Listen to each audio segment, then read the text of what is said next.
Senhoras e senhores, damos início aos trabalhos com a apresentação O que é e como funciona a tal da inovação, que abordará definições e conceitos ligados ao tema, além de ações e processos inovadores relacionados à mobilidade urbana.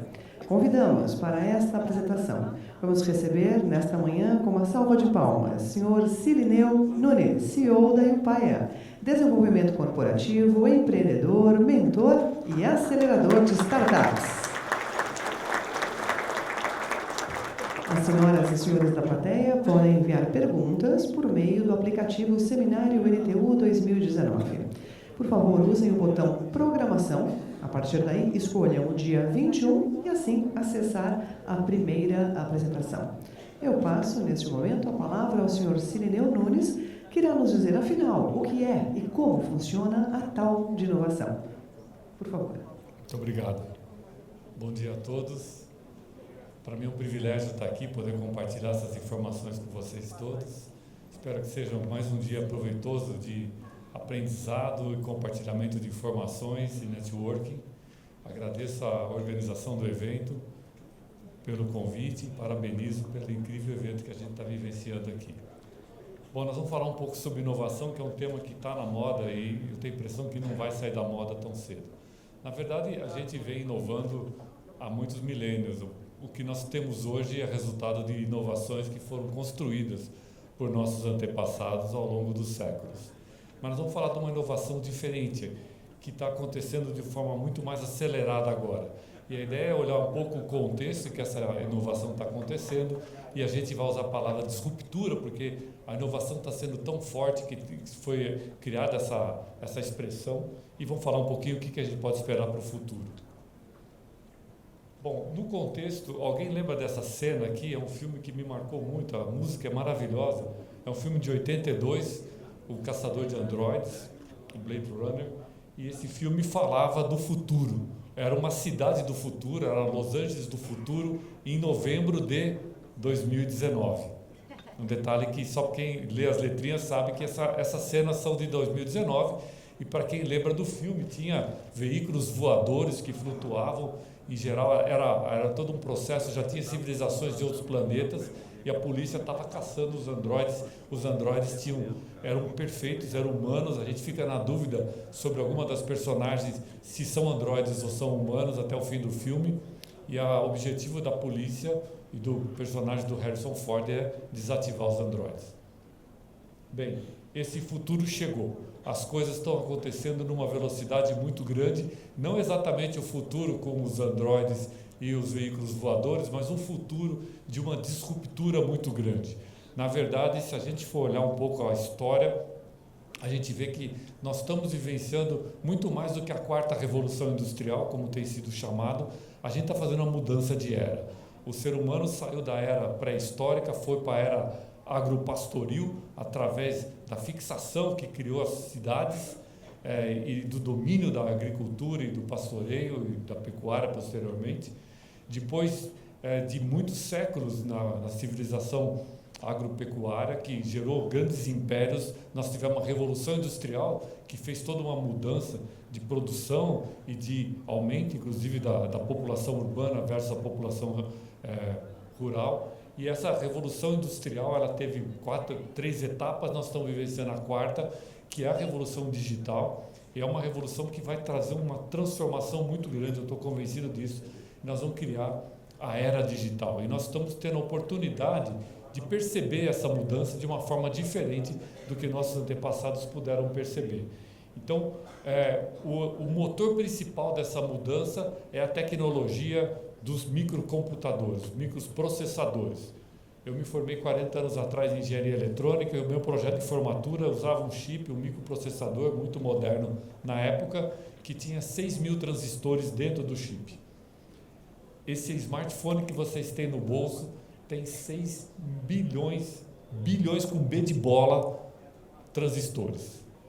Então, são 1 milhão de vezes mais transistores no bolso de cada um de nós do que eu tinha no microprocessador que a minha universidade me deu para fazer o meu projeto de formatura. Então, é um aumento absurdo em apenas 40 anos, baseado numa que foi chamada Lei de Moore, ou seja, a cada 2 anos o mesmo chip tem o dobro de transistores pelo mesmo preço. E essa miniaturização, esse aumento do potencial, permite que a gente possa colocar microcontroladores e, portanto, software em quase tudo. E aí vem a internet das coisas, vem todas essas novidades que a gente está falando, e vem também uma incrível capacidade de produção de energia barata, energia solar. Energia solar, daqui a 5 anos, vai ser mais barato produzir localmente do que transmitir. Então, a gente faz uma hidrelétrica lá em Itaipu ou no norte do país, o custo da transmissão da energia elétrica vai ser mais caro do que produzir no telhado da nossa casa, no telhado da nossa garagem de ônibus, no telhado da nossa empresa. Então, a mudança vai ser muito grande. A abundância de energia disponível, com a abundância de capacidade de processamento, vai permitir o surgimento da inteligência artificial em tudo. E essa vai ser a grande mudança, na minha opinião, que vai entrar na microbiologia, vai entrar na geração de novos materiais, medicina, enfim. E nós vamos falar de como isso vai entrar na mobilidade urbana aqui. Bom, as pesquisas mostram que está todo mundo mais ou menos preocupado com a transformação digital, mas na prática não está preparado para ela. Então, tem várias pesquisas que eu estou citando aí do World Economic Forum, da Forrester e da Dell. Eles entrevistaram milhares de pessoas, CIOs e presidentes de empresas, e 50% dos entrevistados não está preparado para a transformação digital. Apenas 5% das empresas podem ser consideradas líderes digitais no mundo todo. Se gasta uma fortuna hoje tentando se atualizar as empresas nessa transformação digital, mas muito pouco desse investimento é realmente aproveitado, 1% de 1,2 trilhão de dólares. Uma das coisas que emperra, isso vale para todas as nossas empresas, é a burocracia, é a zona de conforto, é o jeito de fazer coisas sempre, porque sempre funcionou nas últimas décadas, principalmente em setores que tem muita tradição, muita empresa que passa de pai para filho, é mais difícil chegar com a inovação. E o mundo ocidental está mais vulnerável a isso do que o oriental. Tem muita gente desorientada e tem muita startup que é a empresa nascente, que nasce com uma outra cabeça, com uma outra geração, com outro jeito de fazer as coisas, que está chegando e inovando. Vamos ver então como é que essa inovação funciona na prática. No Brasil, nós já temos um ecossistema muito grande de startups e coisas em torno da startup. Nós temos mais ou menos, esses números são números que eu calculei, baseado num monte de pesquisas, não tem nenhuma pesquisa que eu considero confiável e total, mas nós temos mais de 10 mil startups no Brasil já, e nós já temos 6 unicórnios. O unicórnio é uma empresa que tem um valor de mercado acima de $1 bilhão. E talvez em 2019 apareçam mais 10 unicórnios, o que mostra que realmente as startups estão crescendo e ocupando espaço, virando empresas de verdade. Nem devem mais ser chamadas de startups. Temos cerca de 500 incubadoras de startup, a gente vai falar um pouco o que é uma incubadora, mais de 100 aceleradoras, mais de 200 corporações que estão operando de alguma forma em busca da inovação aberta, compartilhando espaços, apoiando iniciativas de startups, mais de 300 investidores, tanto investidores anjos como investidores de capital de risco. E esses investidores se estima pela associação do ABVCAP e a Anjos do Brasil que 6 bilhões de reais foram investidos no ano passado em startups. Então tem uma pujança esse setor e está crescendo muito. A gente olha os números de 2016, 2014, vê que tem um crescimento incrível e para mim pessoalmente está sendo muito gostoso vivenciar esse mundo das startups, porque tem uma energia diferente. Eu já montei as minhas startups antes de ter essa palavra, mas agora eu estou acompanhando, apoiando, investindo startups com pegadas muito interessantes e estou aprendendo muito, estou gostando muito do processo. Olhando para a mobilidade urbana, eu fiz uma coleção de logotipos aqui, só para dizer que já tem startups. Depois eu vou disponibilizar a cópia dos slides para quem quiser, não precisa se preocupar muito, mas pode fotografar também.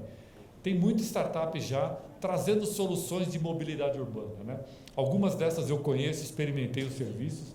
Então tem compartilhamento de assento em ônibus fretado, também tem compartilhamento de assento em aviação executiva e tal. Em vez de você ter que alugar um ônibus, um micro-ônibus ou uma van, você aluga um assento. Na Omnilink eu implantei a frepadão e consegui uma economia de R$250 mil por ano. Só implantando o aplicativo deles, uma coisa muito, muito impressionante. Várias que ajudam a fazer o mapeamento multimodal do transporte público, fazer roteirizações de onde você vai para onde você vai, onde você está para onde você vai e facilitar a tua vida, facilitar os meios de pagamento. Todo mundo aqui acho que usa aplicativos de táxi, que é o ride hailing. Surgiram as startups de carona, caronas corporativas, inclusive também, já experimentamos isso na empresa e funciona muito bem, estimula as pessoas a compartilharem carona. Compartilhamento de veículos, já tem experiências funcionando no Brasil com compartilhamento de veículos urbanos. A gente, nos grandes centros, já vê também o compartilhamento de bicicletas e patinetes e toda uma discussão em torno disso. Tem empresas trabalhando muito na questão da logística, porque a logística também interfere na mobilidade urbana, não só pelos veículos, mas também pelo movimento das pessoas para fazer as compras e retirar seus produtos.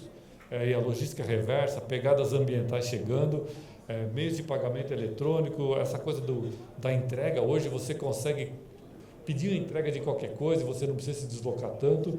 Sistemas de estacionamento mais inteligentes.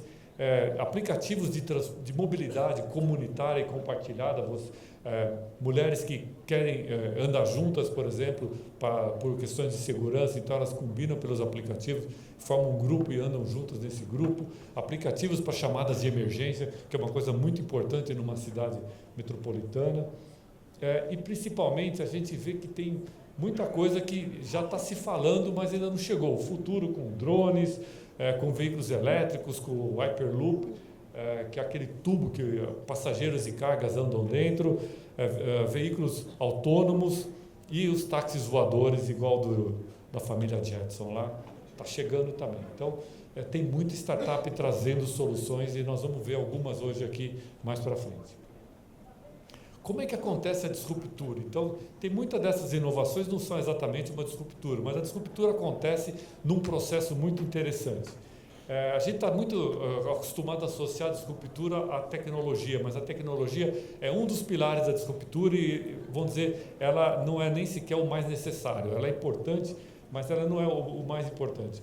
A inovação tecnológica, ela traz uma série de ferramentas para a disruptura, mas os novos modelos de negócios são mais definitivos, são mais transformadores, porque eles geram adoção exponencial. Quando essas três coisas estão combinadas, então a gente tem a disruptura e tem um processo. Vamos olhar um pouquinho cada um deles. Então, a convergência para a inovação tecnológica, ela é o que a gente mais aborda e mais conhece, e eu coloquei aqui numa forma de pirâmide. Então, a nível do hardware, das coisas físicas, a gente vê na onda daquela lei de Moore, né, da miniaturização dos processadores, criação de novos materiais, a gente vê uma série de novidades chegando, como, por exemplo, os veículos autônomos, que estão aí, já estão acontecendo no mundo todo, vários tipos de veículos autônomos, robôs para movimentação de materiais dentro de depósitos, robôs para movimentação dentro das calçadas, nas ruas, para fazer entregas de última milha, drones para fazer uma série de transportes e, em breve, drones fazendo transporte de pessoas, táxis aéreos. O Hyperloop já é uma realidade, já está em teste em vários lugares. As impressoras 3D vão revolucionar muito do que a gente conhece e vão mexer na mobilidade urbana, porque em vez de você transportar produto, você vai transportar matéria-prima para a impressora 3D e vai imprimir os produtos. A palavra impressora aqui não é bem adequada, mas você vai produzir os produtos dos locais, em vez de ter que transportar o produto produzido. E a impressora 3D vai permitir a combinação de nanomateriais de forma a criar novas ligas, criar novas propriedades físicas para os materiais. E a gente já está vendo esse turbilhão de motos, bikes e outras coisas. A logística também está fazendo os mini-hubs para facilitar a distribuição de produtos nas grandes metrópoles. Em cima desse patamar do hardware vem o patamar da conectividade. Então a gente parar para pensar que o smartphone, o iPhone no Brasil tem 10 anos, ele tem 12 anos no mundo, tem 10 no Brasil. É muito pouco tempo para o grau de dependência que todos nós criamos desse produto. E a experimentação disso é basicamente devido à miniaturização que permitiu fazer um dispositivo tão poderoso e a disponibilidade de internet sem fio em praticamente todos os lugares que a gente vai agora. A gente Lembra quando a gente ficava tentando buscar o sinal do celular analógico para poder fazer uma ligação, ou quando você estava andando numa rua e o sinal caía quando você mudava de antena. Hoje isso mudou, vem vindo uma nova tecnologia de rede, a rede 5G, a internet das coisas, as redes de baixa potência de grande área, a LPWAN, estão ocupando a Sigfox e a Bigan, estão ocupando esses espaços e permitindo você criar aplicativos com comunicação online muito baratos. Então, e vem vindo projetos também de nanosatélites, ou seja, nós vamos ter uma cobertura de sinais de comunicação para máxima conectividade. Em cima disso, vem novas ferramentas de software como blockchain, big data, inteligência artificial, aprendizado de máquina, visão artificial, que vão usar toda essa tecnologia de uma forma bem diferente, gerando então aplicações incríveis, principalmente cidades inteligentes, comunicação ponto a ponto, pessoa a pessoa, tirando um monte de intermediários que a gente tem hoje e principalmente permitindo que os dados, o crowdsourcing é o dado de todo mundo alimentando um sistema que vai depois devolver uma informação qualificada para todo mundo que alimentou o sistema. É um sistema muito simbiótico. Olhando do lado do modelo de negócio, essas empresas todas são bem-sucedidas e não existiam alguns anos atrás. Mas se a gente for prestar atenção, o que elas mais inovaram não foi só na tecnologia. A tecnologia delas é uma tecnologia razoavelmente comum. O que elas têm de diferente é o modelo de negócio. Então, vamos pensar no caso do Waze. Eu ajudei o Waze a vir para o Brasil. O Waze usa tecnologia que muitas empresas já dominavam no Brasil. GPS, geolocalização, comunicação por celular, nada de novo. O que foi novidade no Waze é o compartilhamento de informações. É você fazer o crowdsourcing. Você oferece uma informação que é a tua localização em troca de você receber informação da localização de todos os outros, que traz a velocidade média da via e um algoritmo que vai calcular quanto tempo você demora para chegar no seu destino. Então essa troca, eu forneço uma informação e ganho outra, é que permitiu a existência do Waze. Essa foi a grande sacada dos projetistas do Waze, né? O Uber também, ele não inovou tanto em tecnologia, mas ele criou uma forma de você usar um carro para se deslocar numa qualidade de atendimento e de resultado completamente diferente da nossa experiência com táxi antigamente. E assim por diante, todos eles trouxeram uma novidade, né? O WeWork, por exemplo, está impactando até na mobilidade urbana, a partir do momento em que você pode trabalhar em qualquer uma das filiais do WeWork. Você com o Skype, você pode fazer conference call e fazer o home office, você não precisa se deslocar. Então, todas essas facilidades estão impactando também na mobilidade urbana. E a questão da adoção exponencial é o resultado disso. Quando junta a tecnologia com um novo modelo de negócio, a gente vê uma adoção exponencial incrível, como o caso do smartphone que todos nós temos aqui e 10 anos atrás ninguém tinha. E o Uber é um exemplo mais cheio de informação para isso. O Uber tem 10 anos. O Uber, aquela curva é verdadeira, aquela curva eu digitei ano por ano nela, e ele teve esse crescimento e vem crescendo 26% a ano após ano. O Uber, ele atingiu, quando ele fez a abertura do capital em março agora desse ano, o valor de 82,4 bilhões de dólares.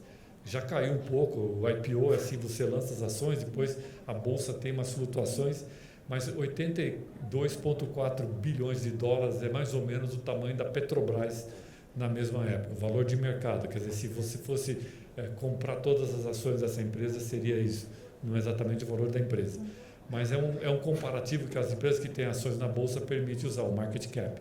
Então, uma empresa de 10 anos, sem ter praticamente nenhum ativo móvel, no ramo de transporte, ela consegue atingir o valor equivalente ao da Petrobras. E sem ter dado lucro até hoje, 10 anos nunca teve lucro.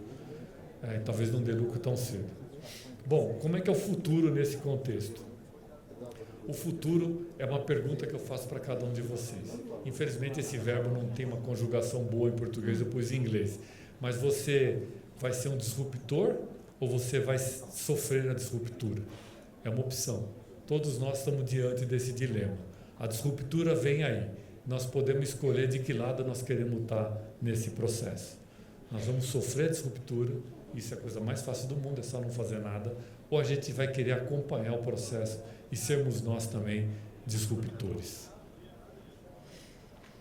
o mundo está, até adotando agora essa palavra VUCA, né, que é o mundo está ficando muito complicado. A gente tinha um mundo muito previsível, a gente tinha assim perspectivas, né, de estudo, de formação de família, crescimento profissional, era tudo muito previsível e muito parecido com os das gerações anteriores. De repente mudou tudo, as coisas estão muito mais voláteis, uma coisa que é hoje, amanhã deixa de ser, estão muito incertas, porque você não tem mais certeza de nada, está muito complexo porque tem muita interligação e está muito ambíguo, tem muita contradição, por isso se criou essa expressão VUCA. O mundo VUCA está gerando uma série de cenários muito desafiadores para os empresários executivos. Está difícil você fazer teu plano. Antigamente era razoável você fazer um planejamento de 10 anos na tua empresa. Fazer aquelas planilhas, aquela projeção de resultado todo. Hoje está difícil projetar 10 meses, porque as mudanças são muito grandes. A gente continua tendo que fazer os balanços e as projeções de resultados, mas está cada vez mais difícil fazer essas previsões. Uma das características que está dificultando isso é que o pensamento agora não é mais linear, tipo 2 mais 2 igual a 4, o pensamento agora é exponencial, é muito confuso, ele é mais abstrato, ele é mais conceitual, ele não é tão racional, tão lógico como ele era antigamente. Tem muito mais questionamento, e aí que vem justamente as oportunidades da disruptura. Se a gente falar do Uber, né? O Uber questionou uma série de coisas, inclusive a legislação municipal, os impostos, questionou tudo. E acabou achando um caminho aí que está acontecendo. O fato é que hoje é uma das grandes empresas do mundo. E, ao mesmo tempo que a gente está tendo essa dificuldade de entender o pensamento exponencial, a gente está sofrendo hoje uma avalanche de informações que tem muito modismo, as chamadas buzzwords. Então, vem um monte de palavra nova que fica na moda e todo mundo fala a palavra sem saber direito qual é o significado dela. E tem muita fake news também. E você fica confuso em saber em quem acredita, quem não acredita, que lado você vai escolher. E aí surge uma síndrome que está acometendo muita gente, que é o FOMO, é o medo de ficar por fora, é o Fear of Missing Out. E isso acontece. Nesse momento nós estamos aqui fazendo um evento sobre mobilidade urbana, deve estar tendo outro evento sobre mobilidade urbana em algum lugar do Brasil e com certeza do mundo. E está acontecendo, e nós estamos perdendo aquele. E daí a pouco a gente vai postar na nossa rede social lá que a gente teve aqui, a gente vai ver que outro cara postou lá e vai parecer que o de lá foi melhor que o daqui. Então, hoje está essa sensação de que você está sempre por fora. Isso acomete muito, inclusive, a geração mais nova, os millennials, as pessoas que estão aí na faixa dos 25 aos 35 anos e que hoje está gerando até uma síndrome chamada de burnout, porque o medo de ficar por fora gera muita angústia, muita ansiedade, porque é um mundo que muita coisa acontece ao mesmo tempo e a impressão é que você é o único que não está sabendo das coisas. E nessa confusão toda, você tem duas opções. Ou você compra uma bola de cristal na Amazon, custa baratinho, só que não tem garantia de que ela vai prever o futuro para você, mas enfeita. Tem algumas que ligam a luzinha até. Ou então, você exercita um aprendizado, você busca um jeito diferente de se posicionar, invista em você mesmo e tenta aprender como é que esse mundo novo que está chegando aqui. E acho que a NTU está de parabéns pela iniciativa do coletivo. Eu acho que o coletivo é uma grande oportunidade para todos nós aqui exercitarmos esse processo de aprendizado, de olhar fora da caixa, de pensar diferente, né? A gente precisa se atualizar. Existe muita informação disponível, bem selecionadas. Você pode ir em congressos, visitas, eventos de startups, eventos de inovação, viagens, seminários. Tem muita coisa que você pode fazer sentado lá na sua casa, pela internet. Assinar newsletters, tem muitas boas newsletters, no final eu vou dar uma dica de uma. E com isso tudo você fica mais seguro e começar a pensar fora da caixa. O que é pensar fora da caixa? É uma frase que precisa ser entendida. Pensar fora da caixa é falar assim, bom, nós somos NTU, então nós somos do transporte urbano, mas a gente é do transporte urbano como um todo ou é só de uma parte do transporte urbano, que é o coletivo via ônibus? O patinete também é transporte urbano. Patinete faz parte do nosso negócio? A primeira reação é não, mas por que não? Está cheio de gente pagando para usar patinete. Tem business lá. Será que não vale a pena olhar outras opções de transporte urbano que podem fazer sentido e podem ser tocadas em paralelo, complementares à minha atividade atual. Carona não é transporte urbano? Claro que é, leva as pessoas do ponto A para o ponto B. E as pessoas estão gostando de usar carona e tem dinheiro nos aplicativos de carona. Será que não vale a pena dar uma olhada nisso também? Isso é pensar fora da caixa, é olhar o que está acontecendo aí fora, o que eu posso fazer.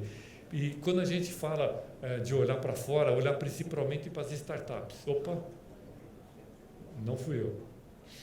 Olhar principalmente para as... Volta. Olhar para as startups e tentar aprender com as startups, mas principalmente tentar entender o que são as startups. Startup também não é uma fórmula mágica, é um processo em andamento. E as startups têm também um ciclo de vida. E a gente olhando aí todo o material disponível do coletivo, a gente vê que o coletivo está se posicionando num momento bem interessante da transição das startups. A startup, eu tenho um laser aqui, a startup começa numa incubadora, ela começa com uma ideia em que alguém tem uma ideia, começa a fazer pesquisa e ele arruma sócios ou não, e ele arruma dinheiro, esse FFFF, Founders, Family and Friends, ou seja, é a vaquinha que ele vai fazer com o dinheiro dele, da família e dos amigos. Tem gente que fala do FFUs também, os tolos que vão emprestar dinheiro para ele. Mas o fato é que ele começa a financiar aquela ideia dele e toma a decisão. A decisão mais importante é explodir a ponte. Sair da zona de conforto, pedir demissão, vender o carro, vender o apartamento e montar a tua startup.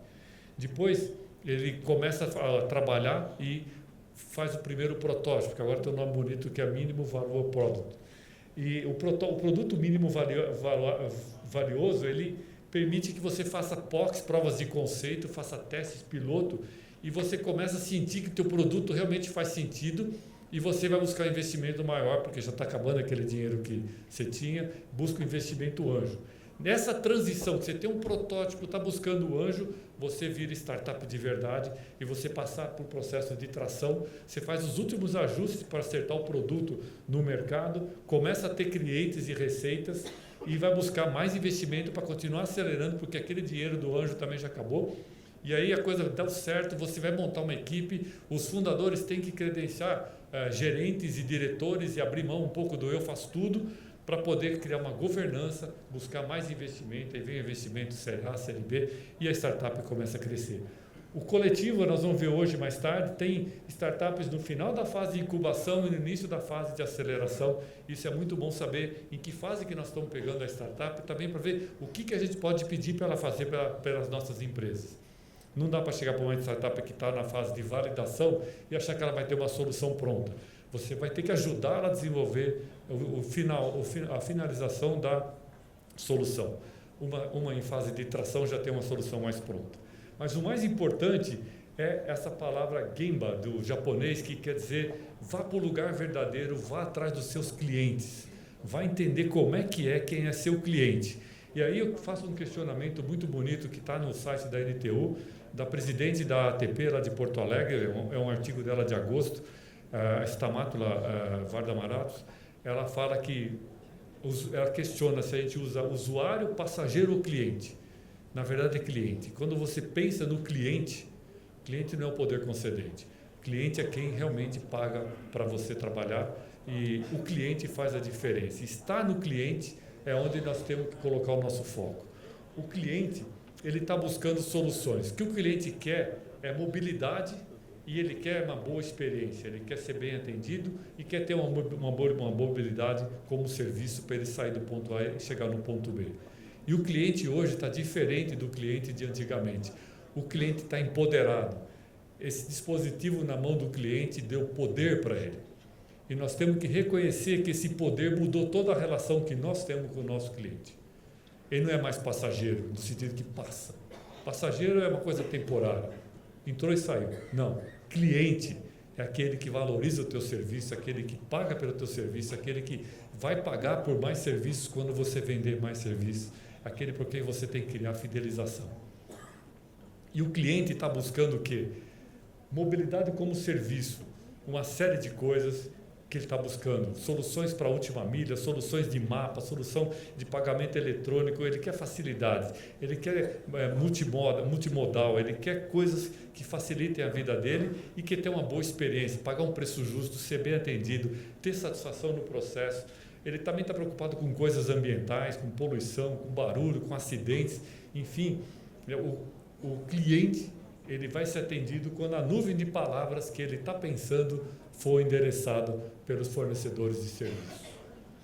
Uma vez que a gente atende esse cliente, a gente pode começar a pensar que nós estamos criando a cidade do futuro, bem diferente daquela da Los Angeles, do filme Blade Runner, mas uma cidade, ainda talvez sem táxis aéreos e tal, mas uma cidade que tem um nível de mobilidade satisfatório para todo mundo, inclusive para os operadores, mas que também tenha clientes satisfeitos se deslocando de forma bem adequada. Era isso que eu queria dizer, muito obrigado, e nós vamos ter uma sessão de perguntas agora.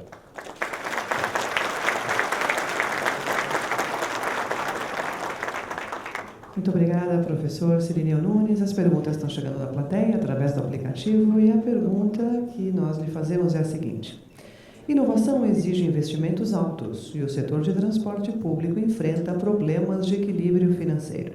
Pergunta é: como podemos inovar sem dispor de muitos recursos para investir em inovação?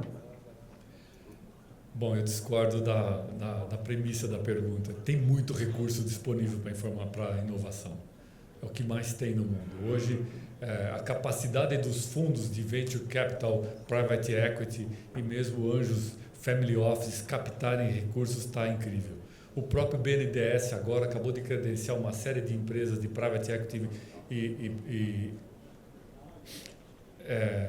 para operarem os investimentos do BNDES. São, eu não lembro a cifra agora, mas se a gente fizer uma conta de cabeça vai dar uns 4 bilhões de reais só num edital que está disponível no site do BNDES. Então, tem muito dinheiro disponível.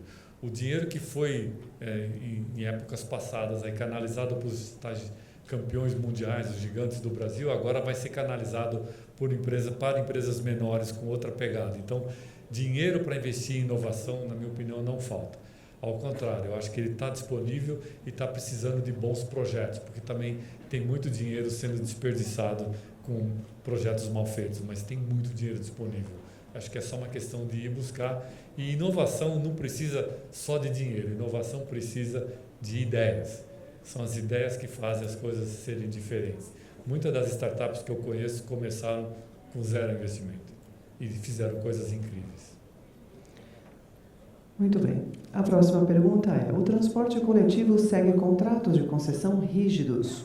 Como inovar num ambiente submetido a muitas restrições legais? A gente também tem que sair fora desse jogo. Na hora, fazendo um paralelo com o Uber não ligou muito para as restrições legais e ocupou um espaço e depois se adaptou. Mas mesmo supondo que a gente tenha que seguir as restrições legais, que outras coisas a gente pode fazer pelo nosso cliente que está usando o nosso transporte coletivo? Quanto de informação ele tem que a gente poderia usar? Dado é o novo petróleo. A informação que está circulando pelos celulares de todo mundo que está sentado ou em pé no banco do transporte coletivo tem um valor incrível. Quem está usando? E eu estou falando isso porque eu montei uma empresa de rastreamento durante 21 anos. De 2 em 2 minutos, de dezenas de milhares de veículos, eu tinha a localização, velocidade, uma série de informações. Nunca usei essas informações para nada, a não ser para o gerenciamento de risco. Mas poderia ter usado para muito mais coisas. Velocidade média nas estradas, nas ruas, enfim. O fato é que passa muita informação rica pelas nossas empresas que a gente não está sabendo usar. Eu acho que se a gente olhar para o nosso negócio e falar, bom, ok, eu tenho uma coisa que eu não posso mudar ou não posso mudar facilmente, que é o poder público. Que outra coisa eu posso fazer pelo meu usuário? A gente está usando aqui um sistema de Wi-Fi que serve para pôr nos coletivos. Que outra coisa dá para fazer em cima desse Wi-Fi para o nosso passageiro que passa algumas horas por dia sentado ou em pé no nosso ônibus? Acho que essa é a pergunta certa a ser feita. Professor Cirineu Nunes, o tema é interessantíssimo. Nós teríamos várias perguntas, mas face ao adiantado da hora, agradecemos imensamente, em nome da comissão organizadora deste seminário, deste Seleto Quórum, por sua valiosa contribuição. Recebo uma salva de palmas e o nosso agradecimento. Professor Cirineu Nunes.